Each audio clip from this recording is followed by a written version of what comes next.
Hello guys, welcome to my channel. Today we are going to see how to delete the user account on your Windows 10 or Windows 11 computer guys.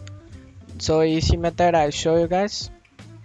Go to search menu and type computer management. Here opens computer management. Click on it. You need to go to computer management local to local user group, and you need to click on users. Here are your administrator, and this is my Kalia subscribe I'm using now.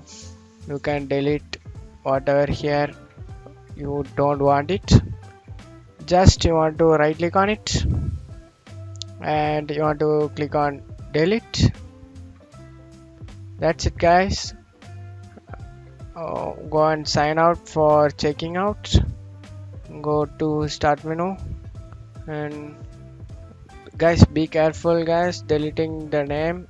You should delete whatever you don't want it. Why means I you can't uh, restore it guys. That's it guys, today's video. I hope this tutorial definitely helpful guys. Thanks for watching my video.